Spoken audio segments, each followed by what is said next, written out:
Welcome to the first edition of Hard to Paint of September. And we got a great guest to kick off the month, Christian Clark from NOLA.com, beat writer for the New Orleans Pelicans. And a lot to talk about on the Pelicans front. Christian, welcome back, man. It's been a while since we've had a little chat. Yeah, man, glad to be here. A little less than a month before we get going again. I'm kind of at the point where I'm ready. I'm just twiddling my thumbs, basically. Well, we did get a little bit of NBA news today. And so I want to ask you about that first. Um, the impact of the Donovan Mitchell trade. He leaves the Western Conference. Utah clearly in a rebuild, a team that had been a playoff mainstay and has been a playoff mainstay for the majority of the past 30 years.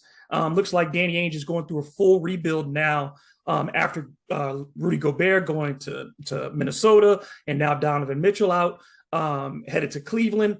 What do you think the impact is on the Western Conference there, and then in particular for the New Orleans Pelicans? Yeah, I mean, like Utah's are pretty much guaranteed wins on the Pelicans schedule now. I mean, I think we all expected, Mitchell to go somewhere. I think from a Pelicans perspective, you're waiting to see, well, did they get in on one of these guys who the Jazz still have, who they're probably going to get off of? Like did they try to make a move and get like Bojan Bogdanovic, who has 1 year left on his deal? A guy who could come off the bench for New Orleans, be a scorer, and then he's not really clogging up the books for multiple years. So I mean, I think that's something I'm keeping my eye on from New Orleans perspective. But it's always great to see stars go from the West to East too, because it's already hard enough in the West. Yeah, a lot of people, have been saying the Pelicans need another scoring guard, maybe go after Jordan Clarkson now, former sixth man of the year, a volume scorer, a heat check kind of guy. But certainly with the way Danny Ainge is going right now, he could be available for the right price as well. And then, of course, the Pelicans lack a veteran point guard. Mike Conley's deal isn't particularly that long. Could you swap him out maybe for Devontae Graham and bring in a Mike Conley and have a veteran point guard on your roster, which I think is something the Pelicans could use? Yeah, that's an interesting one to me. I mean, like I'm expecting this team, on opening night to just start CJ, kind of at lead guard, and then have Herb, Bi, Zion, and JV, and that's your starting five. I mean, everything I've heard is that they're really comfortable rolling with that five. But I mean, I think that would be really interesting. I guess Herb slides to the bench in that scenario. I would worry a little bit about what happens to your perimeter defense there, because Zion, obviously we know he's one of one offensive talent, but has really struggled on the defensive end. But yeah, I mean, I think it's an interesting name for sure. Well, I mean, I think if you make the deal with Conley due to his injury history and things like that, then you say, look, you're our primary guard off the bench, and you keep CJ in that lead guard role, like you said, and have Herb at your two, essentially, Bi the three, Zion the four, and Jonas at the five. Because, like you said, defensively, you cannot compromise a team, to me, that outside of Herb is very average in its starting five defensively. You have willing defenders in CJ and Bi. Zion has struggled. Jonas can be taken out of matchups, as we saw in the Phoenix series. So I think there's no way, with the way that Willie Green wants to play, which is with the 0.5 and putting pressure on the basketball, creating fast break opportunities, you can't move Herb Jones out of that starting five. Yeah, yeah. I mean, yeah, if Mike Conley wants to be a backup guard in New Orleans, like, you couldn't sign me up fast enough. I mean, I guess it just is like, I mean, I really have no feel for like what he wants in his Right. next role, or how he views his role going forward. But I mean, yeah, that would be incredible, obviously, if you could pull that off. You just wonder, I mean, how many spaces are there for Mike Conley? Because he's clearly wants to win at this stage. He's Yeah. been close with teams, but he's never gotten over the hump. He's been to Western Conference Finals with Memphis, and I think if you're at his age, he's up there at this point. Do you sacrifice? Because we saw it with other guys who came from that Memphis team who said, "Yeah, I'll take a smaller role somewhere else, and give myself a chance." And when you look at the Pelicans, you say this is a team that I think that at their best right now, if everything goes to plan, if everybody's healthy, they should be competing for home court advantage not 1 or 2 seed. I don't think in the West. I don't think that's realistic. But I think they're a legitimate threat to be a 4 in the West if they're healthy. I mean, I agree. I mean, it's you know, I feel like this whole thing is like if they're healthy, you know. I mean, we all know about Zion like playing the 85 games, you know, hasn't played in more than a year. I mean, Brandon Ingram is also a guy who has missed a lot of games throughout his career. I mean, CJ McCollum historically has been really durable. Jonas Valanciunas, durable. Herb Jones was, you know, like an Iron Man his rookie year. But yeah, I mean, it comes down to the health of those two guys, Zion Williamson and Brandon Ingram. Like, can you get, I don't know, 65, 70 plus games from both of those guys? I mean, I love this team if you do. That to me also, I think the other question for this team is the relationship and how those 3 stars figure out their roles. I think people, you know, with their predictions for Zion, I'll ask you about that in a second. But first, just that relationship between these 3. Brandon Ingram, to me, clearly established himself last season as the leader of this team. The guy who says I'll close games, the guy who was willing, he became a much more vocal person on both ends of the floor. He showed some arrogance, which you like to see out of your top player. You know, that swagger that comes with the confidence. I know what I'm doing in this league now. I know how to get to my spot. CJ provides that veteran role of, look, this is, you know, I think he can seamlessly slide in as the 3rd guy on this team because clearly Zion and Brandon are 1 and 2. But where for Zion Williamson, a guy who comes back, and the only 2 players on this roster he's played with are Brandon Ingram and Jackson Hayes for extensive minutes. He's got to figure himself out. I don't think it's as simple as people want to make it, that you drop him in and it's 27 points and 8 boards and 65% from day one. I think it's going to take some time at the beginning of the season for those guys to figure that balance out. Yeah, I mean, I think that's a really intriguing question. You know, there's so much offensive talent, but when you have, you know, 3 really good offensive players, and, you know, Jonas Valanciunas is also an excellent offensive player. I mean, that's 4 guys right there. Someone's going to have to sacrifice. I mean, someone is probably not going to get as many shots as they would like in a perfect world. And I mean, I'm really interested to see who that person is. You know, I'm interested to see the fit between Zion and Jonas Valanciunas, because I think it's much better than Zion and Steven Adams. Jonas Valanciunas he's just such a better scorer, you know, inside of 6-8 feet than Steven Adams. You know, he can hit the 3 every once in a while, but, you know, it's not like he's a high volume guy or anything. So, you know, I'm interested to see that fit. But with Zion, I mean, I guess I have like a little different opinion. Like I'm really not worried about him getting his numbers as long as he's healthy, just because I feel like I've seen him in so many different contexts and playing in so many different basketball situations that weren't like ideal fits and like even less than ideal fits. And he still is putting up insane numbers. Like Duke, for example, they were like one of the worst 3-point shooting teams in the entire nation. He was there. He's playing with like, you know, dinosaur centers the whole time. They couldn't hit a 3. He just had this crazy season. You know, his first year, I think that was like actually a pretty good basketball fit. We know what he did. And then, you know, his second season, like they're using him at lead guard kind of, and it was just a bad fit around them. And he still had this all-time season. So, I mean, as long as he's healthy, I mean, I just think you can kind of count on 25 from him. I think the totals will come. I just think that like out of the gate, you still have to figure it out on the basketball court. Where the guys, you know, Zion has to refigure out his spacing again with guys and figure out, okay, where now BI, you know, who takes the lead, and CJ is going to have to figure out, when do I feed this guy? When do I feed that guy? It's a great problem to have. No doubt. I mean, you have 4 guys who legitimately in this league can average 20 points a game in your starting lineup. And I think Herb Jones also is a guy who offensively will continue to develop and has shown that he can at least be a legitimate threat from deep, you know, in a catch and shoot situation. So offensively, they have all of the things you want. I just think that, you know, I don't see them starting 1-13. I'm just saying that first month of the season, as they're figuring each other out again, because Zion has not been around and the training camps now in the NBA are so short that the on-court time, you know, you can't replicate that in practice. I mean, totally. I mean, the starting 5 the last time Zion was playing was Eric Bledsoe, Lonzo Ball, Brandon Ingram, you know, Zion, and Steven Adams. I mean, 3 of those 5 guys are not here anymore. And, you know, I think him and Brandon had some nice moments, but I don't think you could say they figured out how to like play off each other in the best way possible or anything like that. So I'm definitely with you from that standpoint. One of the big things this offseason has been, as of recent, the Laguna Beach workouts. And so far, the young guys were out there first.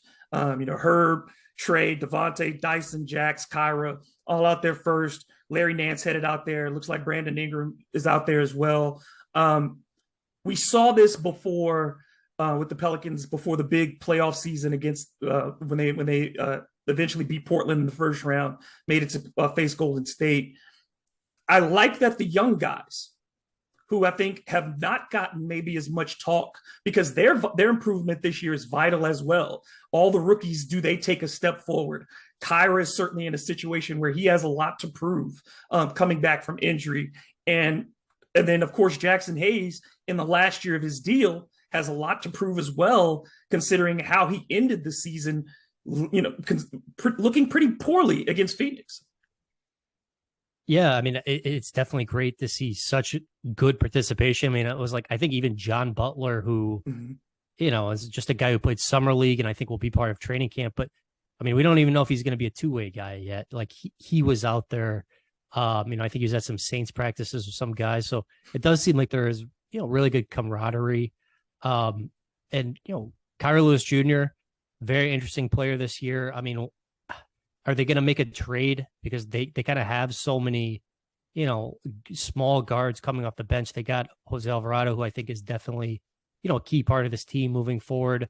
You've got Devontae Graham, you've got Kyra headed into year 3, coming off that ACL injury, and Jackson Hayes too. I think, is definitely a name to watch on the trade market too. I think he showed something last year at the end of the year, playing power forward next to Jonas Valanciunas. Obviously, Zion is going to get, the majority of those minutes this year. I mean, I reported in March that it's like there's not really much of a chance that he signs an extension. He's eligible for that rookie extension before the first day of the regular season. I don't expect him to sign that. And I mean, from what I can tell, people in his corner view him as a power forward. They don't think he's a center. And I think, if you make that assumption, then the fit with him and Zion, like the Pelicans are obviously going to value Zion more because he's Zion. So it's like, well, maybe it will be better elsewhere and there's more opportunity there. So I'm not saying that like they're, no one's asking for a trade, but like if that were to happen, I don't think they would be sad or anything like that. Yeah, I think there are two things that work against Jackson. Like you said, first of all, if Zion's playing 30 plus minutes a night, the majority of those are coming at the 4. He may play some small ball 5. He may play some 3, at times as well. But I think the complication is Trey Murphy III, because Trey, now a legitimate 6'10", has started to fill out, led all rookies in 3-point shooting last season, showed he could rebound on the offensive end, proved he was a player who could make an impact even when he wasn't scoring defensively, and can pass the ball a little bit and create in the half court, which we saw him do in summer league. So I think Trey Murphy, you look at him as a 4 and you say he can play stretch 4 for me. He can do some things on the interior. And Jackson Hayes, even when he played well at power forward, still didn't put up great rebound numbers and had fewer blocks on the season than Herb Jones. Yeah, I mean, I think Trey is going to be a really important part of this team this year. He is like gotten bigger, as you said. I mean, him and Larry Nance are going to, I think, be, your primary bigs off of the bench. I think the Pelicans will use Larry, a lot at center this year, especially when they need to close games and go small. And like, they want to have a 5 in there who can kind of switch the pick and roll. They'll lean on him a lot. I mean, I'm interested to see how I guess much can Trey Murphy guard up. Like I feel comfortable with him at the 4, and there just aren't that many, plus catch and shoot 3-point shooters on this roster. So I think that skill set by itself makes him really valuable. One of the things, people continue to say the Pelicans need more shooting. I don't think they need more shooting. I think they have enough players who can shoot the basketball. I think their biggest problem last year was the way that they were unable to create good 3-point shots. Zion certainly helps with that. CJ McCollum helps with that. And I think you also get a decrease in three-point attempts from your worst shooters. You have taken Josh Hart out of the mix, who was a below-average three-point shooter. Devontae Graham's minutes will be significantly reduced this season, meaning he's not going to get 500 threes up this season. And then you take the Garrett Temple threes. He was in the top 5 in the team in attempts at one point. So those three guys being out, those shots going to a Herb Jones, who improved as a shooter as the year went on, Trey Murphy, and even Jose Alvarado, who got better as a shooter, and CJ being there for an entire season, who's a guy who's almost a 40% three-point shooter for his career, and Brandon Ingram, who shot below his typical averages last year, shot around 34%, where he had been a 39% shooter the previous 2 seasons. I think they have the shooting. It's the shot creation, particularly in the corner. The Pelicans were really bad on the easiest three-point shot in the league, the corner three. Yeah, I just don't worry about this team on offense at all, barring health, as we've said a couple of times. I mean, there's so many good offensive players on this team. What Zion has done when he's played is just ridiculous. Maybe not me and you, but I think some people have forgotten just how good he is on offense, and he hasn't even really gotten in shape yet. I hope we see that this season. Even if they're 17th in 3-point percentage, I don't worry about their offense at all. It's just all my concerns are kind of on the other end. And, we haven't heard Willie Green talk a bunch this summer, but the few times I've heard him talk on the record, he's like, it's going to start with us on defense. To me, that's a coach being also thinking, I'm not worried about our offense. It'll take care of itself in time. I'm worried about the other end. And I think he has good reason to be. You look at this group, and like we said, we talked about the starting lineup. You don't have an all-NBA defender there outside of Herb Jones, who certainly, it felt like a snub last year. And I think team success and being a rookie, it makes it hard. There hadn't been a rookie on the all-defensive team since Tim Duncan. So, it's not an easy place to get. But the other 2 best defenders on this roster that you would say are Jose Alvarado and Trey Murphy, and they're both reserves. And they're going to have to work for their minutes too. They're going to get them. But again, the teams that win in this league, they're top 5 defensively in the NBA. And for the Pelicans, who still finished 20th, I think we're 20th in the league, even after that surge where they were top 10 down the stretch, it's going to be a big jump to get from 20th to be in the top 10 even this season. Yeah, Herb Jones can only do so much, I think there's going to be a lot of nights when both Herb and Larry Nance Jr. are closing, because the Pelicans are like we just have to put as much defensive protection, around our stars as we can. And you can throw Trey Murphy in there too. But yeah, the finals last year, the Warriors and the Celtics, 2 elite defensive teams who could play in all sorts of different ways, very versatile teams. They could switch, they can, play the drop. They're just so connected, tenacious defensive teams. And yeah, Brandon Ingram, I think, has got to build on what he did last year. I thought he was better last year on defense than his first 2 years with the Pelicans. I feel like it doesn't get talked about. Zion was a really good defender at Duke. I think he led the ACC in steals. He was 6th in blocks. He was a game changer on defense. I remember some of the draft heads, Sam Vecini, I think, wrote in the lead up to the draft, if this guy lives up to his potential, he could be a defensive player of the year candidate. And we haven't seen that at all. Mm-mm. And he's very young, but honestly, I do think a big part of it is he just has been played at a significantly heavier weight. And he's always coming back from injury in the NBA. If he is in elite shape, I think he can at least be fine on defense in the NBA. So, I'm curious, does the Duke version of him or something close to that, ever come back, or is that just gone on defense specifically? Yeah. My question's for Zion. Can he, it's a mental part. I think it's that mental part of, some of it is reps, and people say, look, he hasn't been on the court for essentially 2 out of his 3 seasons. And he's only played, like you said, 85 games. That's 1 season's worth of games. But part of it too is there were times in space, in particular, where he looked lost, where he did not understand his assignment. And I think that's also the case with Jackson Hayes, is that their instincts on defense have not lived up to their potential and their athletic ability.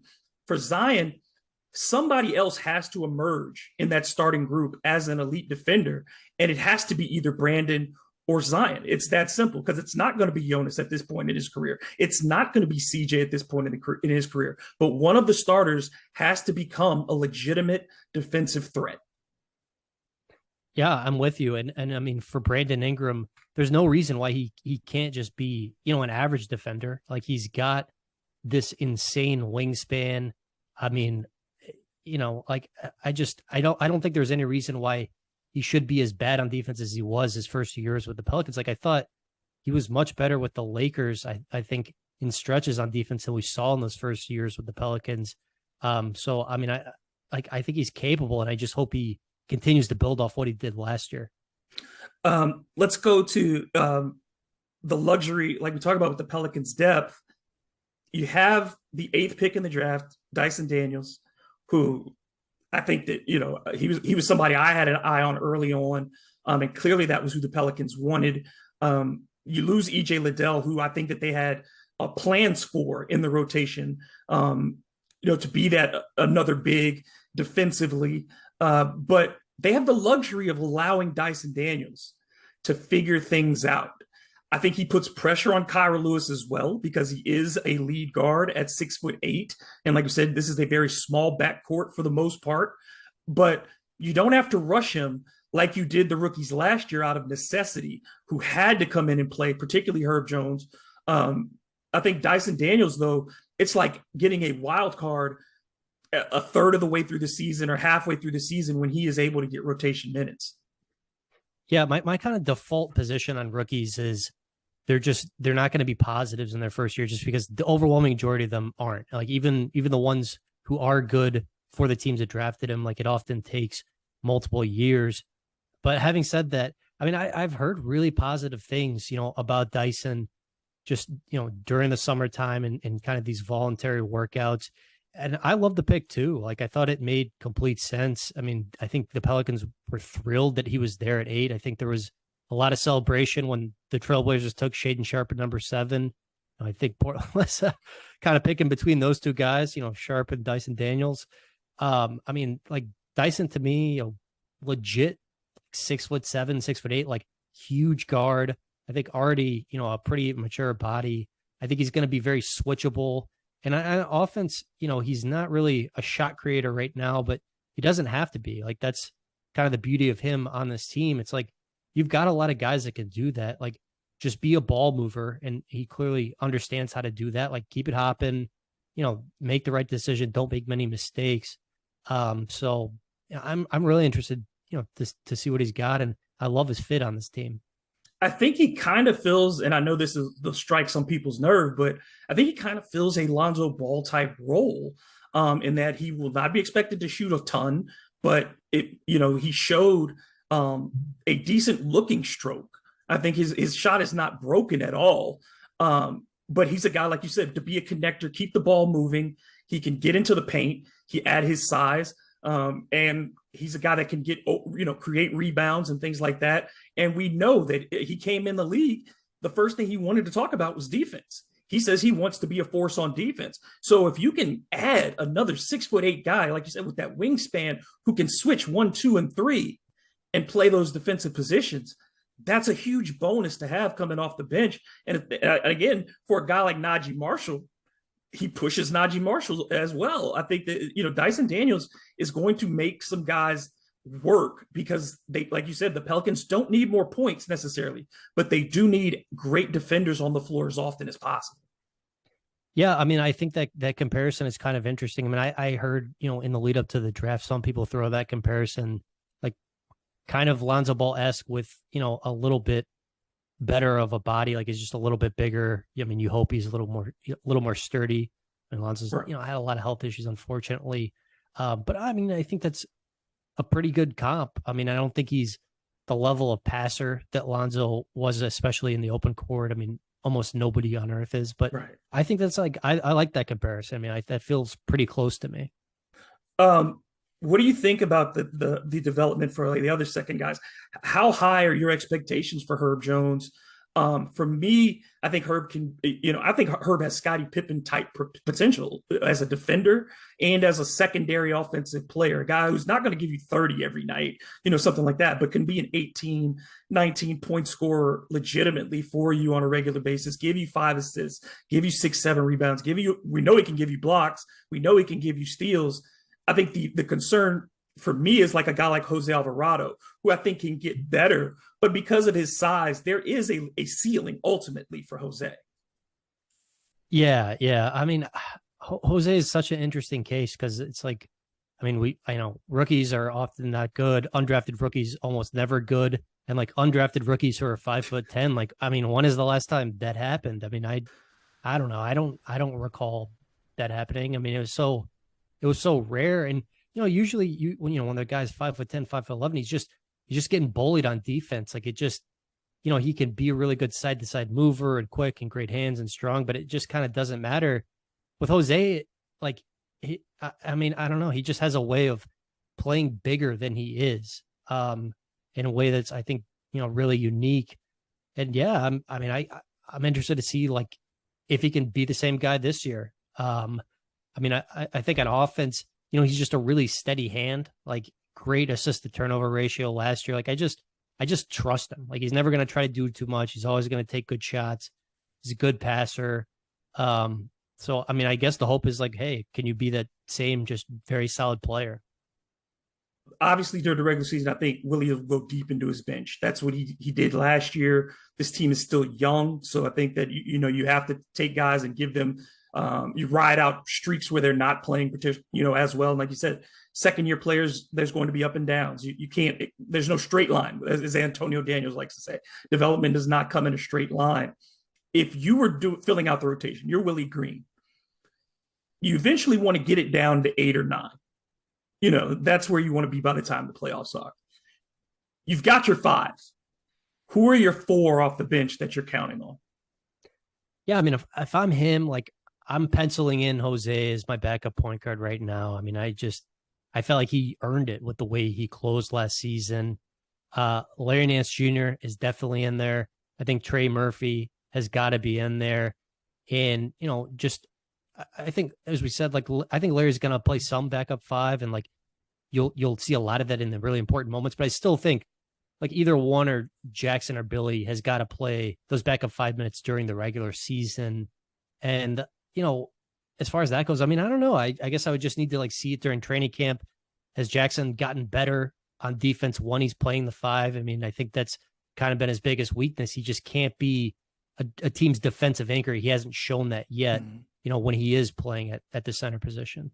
So what does that mean for Devontae Graham, who is a veteran, but we've seen his stats decline each of the last 3 seasons? His shooting has gotten worse, and that's his main contribution is his ability to shoot the ball from deep. His three-point percentage has gone down each season for the last 3 years in a row. He's not an impact defender. He doesn't create shots for others particularly well. What is his role? And do you expect them to be actively seeking to move him? Yeah, I mean, I think they have definitely explored, trades involving him this summer earlier. I mean, I think it'll be something they continue to look at. Like I think if he's here at the start of the season, I don't think it's gonna be a situation where he's playing 0 minutes or anything like that. Like he'll be in the rotation. I mean, I don't know how much, but even if Willie's going 10 deep, like he'll be a part of it. It's not. I don't think it's ideal to play Jose and Devontae together just because that does not work. Yeah, you're giving up a lot of size. I mean, they kind of tried it last year and it didn't look great, but I mean, I think there's a chance that we do see that. If Devontae's still here at the start of the season, they have to play him. I mean, if he's going to have any trade value, you have to play him. That's just to get him on the floor. But it's just like you said. I think he has to be prepared for some DNPs.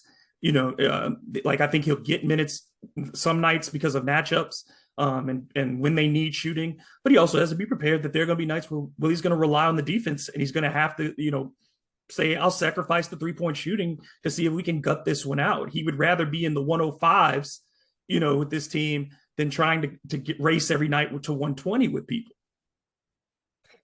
Yeah. I mean, yeah, you can't, if he's still here, like you can't DNP him, as you said. I mean, because I think you're going to, continue to like look at stuff that makes sense. I mean, like, I think the whole reason he brought in, because the Pelicans were going to try to lean into this idea of like, okay, like we had some success on offense with Zion, like kind of controlling the flow and playing in the perimeter more. And the idea of Devontae was like, he's a guy who makes sense in that concept. And like, that just went out the window last year because Zion was hurt the whole year. So, does playing more minutes alongside Zion help him at all? I mean, yeah, there's a pretty good chance. So maybe that is something that works in his favor. Like you're playing with like just elite shot creation of this guy who has this incredible gravity as a driver. So, I mean, I don't know, maybe that is something that helps. As we look at the Western Conference now, and like we talked about, at their best, the Pelicans should, I think, contend to be a home court advantage team. But if you were saying, I'm giving the most realistic, considering what we know about this team historically with their injuries, knowing, that they are still relatively young and that they still, as good as last season was, they were still well below 500. They've struggled at home to get a legitimate home court advantage, which is something that I think will improve this year, again, as the fan base has gotten bigger and this team matures. What is a reasonable, in your mind, win expectation for this team? What was the over under? Like a lot of them been like 43.5, 44.5, something like that. Yeah, I have them somewhere, but personally, I have them around 43 to 45. Yeah. Yeah. I mean, I think, finishing like a 45 or above is like a pretty big win to me. I mean, I like their chance of doing it too, just because I feel like CJ is he's such a floor raiser. Like BI, like he's shown like he's an incredible ceiling raiser. Like he was amazing in the playoffs last year, but like he hasn't been a great floor raiser so far in his career.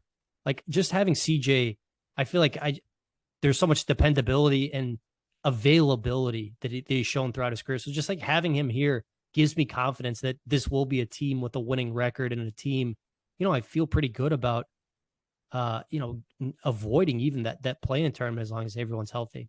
Yeah, and I think you look at the West, and there are 4 teams now that you count out from day one. Houston's not going to make the playoffs. Utah is clearly not trying to make the playoffs. Oklahoma City ain't going to make the playoffs. And I think the Spurs, their streak finally ends of at least getting to the play-in. I think the Spurs have kind of given this season a pass. That puts the Pelicans in a pretty good position. I mean, like, to at least know that they're not expected to be at the bottom of that group anymore. They should be a legitimate contender, but they still play in an extremely difficult division. I think people need to remember that, because Dallas is better than their roster. At least we look at it and we say Dallas is better than they were last year. Memphis had the second best record in the West, and they're not going away. I don't know if they're as good as their record was last year, but they're certainly a team that's not going away. It's still a tough division. You still have the Golden State Warriors, who are the defending champions. You still have some very talented teams out west. Sacramento still finished, for all the mess that they had, they were only a couple games behind the Pels. Yeah. I mean, a lot of people are pretty high in Sacramento right now too. I mean, I don't know. I'm curious what you think. I mean, like Keegan Murray, it seemed like he had a really good summer, but it's just summer league. Sacramento. I mean, are you buying the Kings as a play-in tournament team maybe? I mean, I think that they could, because of the 4 bottom teams. There are only 15 teams. So somebody's got to make spot 10. And I think, we're counting 4 out. So who's at that bottom? I think Phoenix comes back a little bit, certainly. I don't think they're losing DeAndre Ayton is just, you can't.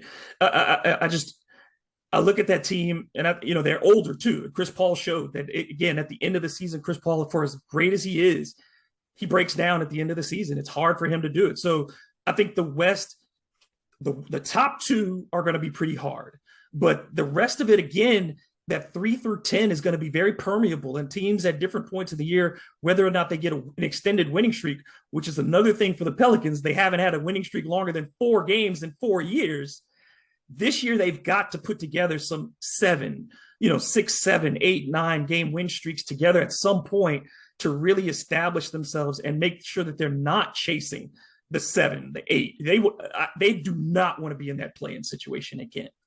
Yeah, and I mean, last year, like they were definitely beneficiaries of this was a weaker than usual West. I mean, finishing 10 games under 500, I think in most years will probably not get you into that play-in tournament in the West. I mean, this year, the Clippers. I'm sorry to interrupt, but we haven't talked about the Clippers, who will be healthy, relatively speaking. Yeah, the Clippers and the Nuggets. I mean, like Jamal Murray didn't play at all last year. I mean, so I mean, like and I think the Clippers and the Nuggets quarterback by the end of the season. Like I think the Clippers and the Nuggets, like it would not surprise me at all if either of them won the championship. Like I think they're really good rosters, if they're healthy. So I mean, yeah, you definitely have to contend with those teams who I'm going to presume are back at full strength. I mean, it should be like just another brutal year after kind of like a down year last year in the West.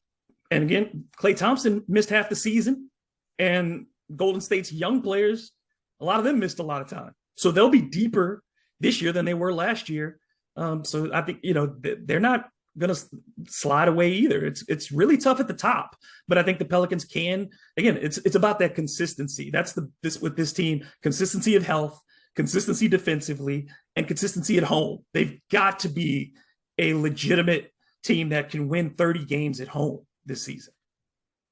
Yeah, I mean, like, does the end of last year and how fun that was and what a breakthrough moment that felt like, does that make them hungry for more? Does it make them complacent? I mean, it seems like all the signs are good so far. Like they're getting together, voluntary mini camp. There's great attendance. Like, I mean, everything I've heard about Zion too is like he's really motivated to remind people how good he is. I mean, we'll see. It's always just kind of weird with Zion, but like everything you hear right now is encouraging, I think. I mean, I think they are going to take another step forward. I want to switch gears now. You had an article come out on Thursday. This will air on Friday. So on Thursday, you had an article come out about Antonio Daniels and Joel Myers re-upping with Bally Sports. Certainly, Pelicans fans love them.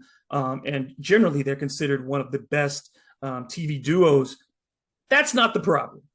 The problem is Bally Sports and Bally Sports Plus in particular.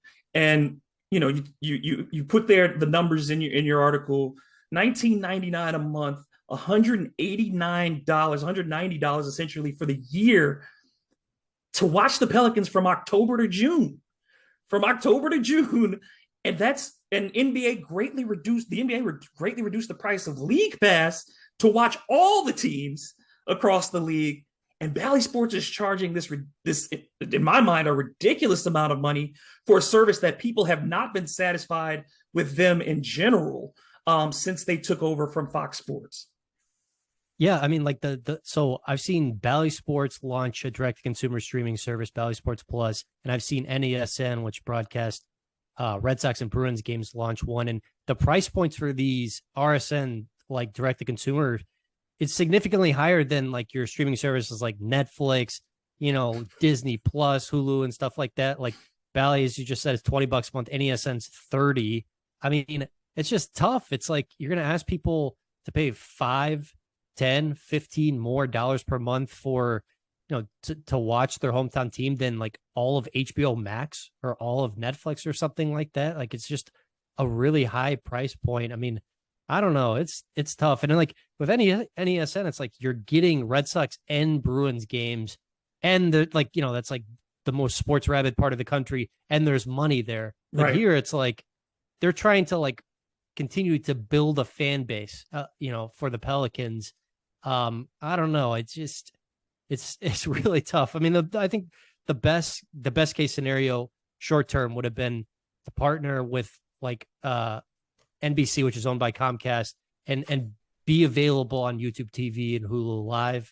I don't know all the details of why that didn't work out. But yeah, this is kind of what we're stuck with for now. it just feels like the Pelicans squandered an opportunity there because I think they had leverage going into that negotiation because there is so much excitement. There is so much interest in this team. People want to see them again nationally. And locally, though, you're also we keep reminding people this is not only a small market, it's a small market that has a lot of poverty. New Orleans is there are a lot of hardworking people who for them $19 a month is a lot of money. $20 a month is a lot of money to ask out of them. There are tickets in the stadium that don't go for 20 bucks. And I think it's a hard ask when you are trying to get people to finally buy in. You've been waiting for 15 years essentially for this community to embrace the team and say, we're in with you. And they're ready to do that. We saw last year the growth of this fan base to not only be active, but to be defiant and, to be a fan base that was ready to take it to the rest of the nation and say, we exist. I think it's a missed opportunity public relations wise. And I think it's a misstep. It's a miscalculation financially, because I think a lot of people are stating their displeasure publicly and don't want to get that service. Yeah. And it's like, if you're Sinclair or Bally Sports Plus, like, why not start this at $10 a month and get people in and then, increase your price next year or something like that. Like, that's such I can't imagine the numbers for this are going to be good at all. I just can't. They're going to be the illegal streaming market is going to be high. I mean, at this, you're better off. You can get DirecTV or DirecTV or ATU versus what. Those are going to be cheaper. Those packages are cheaper. I mean, I think Bally Sports just shot itself in the foot and they miscalculated who's going to buy these games. I really think they have. Yeah, it's tough. And it's like, if you're subscribing to Bally Sports Plus, you're not even going to be able to watch the other teams' local games on Bally Sports Plus. Like, let's say like you want to watch the Charlotte Hornets play the Indiana Pacers. Well, you can't watch that on your Bally Sports app. Like, the only thing you're going to be able to get is, the Pelicans, the game, and the pre and the post game show, which, I mean, I think like I love their broadcasters. Like Joel and AD agree are one of the best duos, in all of the NBA. Like, I think it's a really good production and all of that, but like, it's just, you're not getting a whole lot for what you're paying, like there's not like a wealth of content or anything like that. Right. You're not getting anything that's exclusive that I can't get watching from home. I mean, you're just not. Let's move on to, did you get a chance? I asked you that yesterday. Did you get a chance to watch the Tim Donaghy documentary on Netflix? I watched it this morning, actually, in between two of the Eurobasket games on your recommendation. I heard good things too, but yeah, I watched it this morning. It was, to me, look, first of all, I think Donaghy comes off as a liar at the end, especially when they talk about the money. When he says he only made $30,000, either he's the dumbest man ever, which he clearly is not dumb. He's clearly a very intelligent man. But and he talks about all this money he was spending. That's a lot more than $30,000. If you're talking about you bought your wife these $10,000 diamond earrings, you did this, you bet over 100 games. I think he comes off poorly, but I think the NBA comes off really poorly as well because, it's never one guy. And the part to me, if we were talking about finance, insider trading, which is essentially what he was guilty of, if he's trading information and he's getting it from refs and they're talking about, I don't like this player or I don't like this coach or who's going to make the first call, things like that. There are multiple parties, I think, who should have been punished here. Yeah, Miles Brown is one of my favorite Twitter follows, and I think he said that if David Stern was still running the league and they tried, to publish this doc, he would have called it an airstrike, and it really made me laugh because it was like, yeah, this was not a good look for the NBA at all. I mean, it's hard to believe that this was, kind of one bad actor. That was the narrative that they spun. I honestly don't remember if it was reported at the time. These phone calls between Tim Donaghy and Scott Foster. I don't know if that came out originally, but that was in the doc, how frequently they were communicating. That definitely made you raise your eyebrows. I mean, it's hard to believe that this was one bad actor. And no, I mean, I don't believe him at all. And he says he only made $30,000. I mean, the ending, spoiler alert, turn it off now. if you want me to ruin it. But at the end, they ask him, like, is that all you made? And he goes, I don't know. And then a later interview, they're like, hey, man, you said, I don't know. And then he's like, oh, I don't remember saying that. Like, yeah, that was all I made. It's like, okay. No, and the lone actor part where they said they interviewed, and this is all public record, so it's some of this cannot be a spoiler because it was all out during the investigation. But there were 60 refs who admitted to gambling in some type of way, and Donaghy says this was though they knew they couldn't bet on games per se, gambling was a part of their life. It was something that guys did on the road. We had the controversy, remember, with officials selling their tickets, their first class tickets, and keeping the money, and refs got punished for that.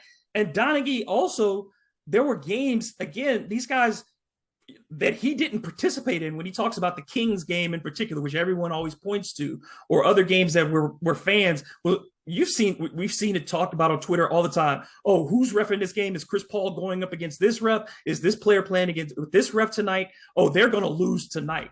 That impression still has not left the league about which refs are going to call certain types of games. And I think the NBA had an opportunity to root some stuff out, deal with it at one time. But now I think there is still this lingering feeling ultimately that there are refs who have agendas at the very least, whether or not you want to say to the level of fixing games.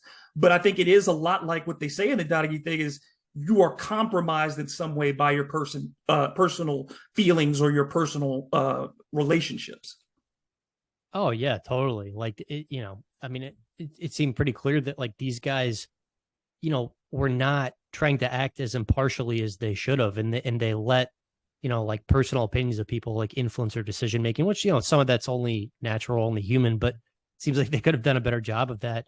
Like Tim Donaghy, he said he was making $400,000, something close to that, without the betting. It's like, man, that's an incredible lifestyle.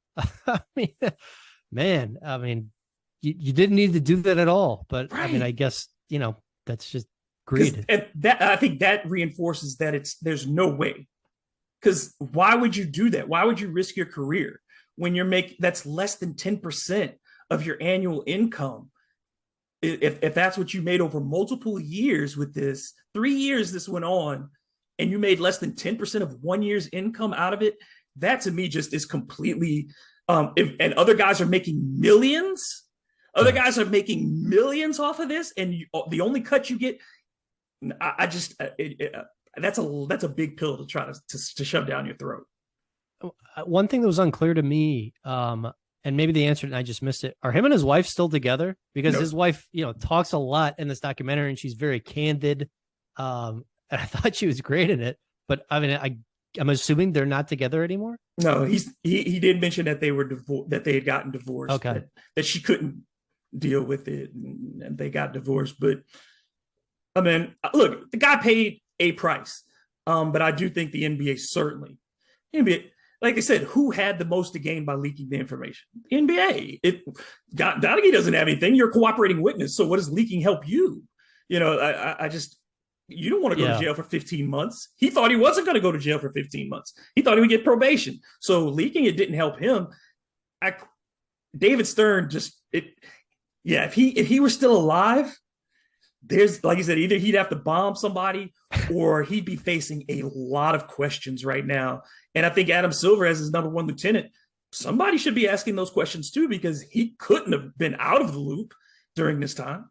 I mean, I thought one of the funniest details too was, the Fed, who they talked to a lot, who was conducted this investigation, said that David Stern basically offered him a job while the investigation was going on. We could use a guy like you. That's amazing. I wonder what his salary would have been. Yeah, it would have been nice. I'm betting it would have been 7 figures. I'm betting it would have been 7 figures if he takes that job. It's been a very interesting these documentaries, the sports documentaries, and a lot of them have just been exceptional, but they raise a lot of questions. Have you seen the Manti Te'o one? I'll end on this, but have you seen the Manti Te'o one as well? Yeah, I did watch that one. That left me some questions as well. Manti Te'o, I understand the catfishing. I get that. It's a real thing, and we've seen it. MTV has a TV show on it. But dude, there's still some things that just feel unanswered to me. Some questions that any rational person, particularly a college student, and you're talking about somebody who supposedly went to Stanford University, which Notre Dame played against Stanford during that time, is the questions that go unasked by him. And then I think Notre Dame too, when you found out about it, when he tells Notre Dame this story and they say, we don't have to respond, that was one of the oddest things ever to me, that they didn't pay a bigger price publicly for essentially not protecting their student athlete. They put him in a position to get what he got from the public. Yeah, I mean, my takeaways were like Renaya did not seem that remorseful to me. I was like, this person should, I don't know, to me feel like a lot worse about terrible things they did. But also, was it a group of people who were doing the catfishing too? I mean, I think there was like, they said in the documentary, like there was a belief in media circles, like, yeah, maybe this was more than one person doing this. And I mean, they created really a whole family. But yeah, like, was this like a group of people, like like a conspiracy? I don't know. It was just very odd. And I feel for Manti Te'o, but I think people who think that if you're smart enough to go to Notre Dame, you're smart enough to be in position. And he certainly doesn't get to the Heisman Trophy finals without the story. The story was a big part of his whole year. To watch him when he's standing up there and they're asking him directly, again, you lose your grandmother and your girlfriend on the same day. Notre Dame did not do its job. I've been in SID. That's the university president had to have known at that point. The athletic director knew at that point. Everybody knew that something was amiss. You could have gotten ahead of it. There's a way to protect that young man and say he was the victim of a scam. You get out and you tell people he's the victim here early and do it. But I think Notre Dame was far more concerned with trying to win a Heisman Trophy and getting some notoriety for a program that had been down for a long time. I think that they were concerned about the dollars they might lose more so than they were concerned about Manti Te'o. Yeah, that was a wild one. The untold stories, Docs, have been enjoyable for sure. Man, I thank you for your time. It's been a fantastic conversation. I always enjoy when we get to talk. Please let folks know, of course, how they can follow you and where they can catch your work. And then you're working on anything interesting coming up in the near future.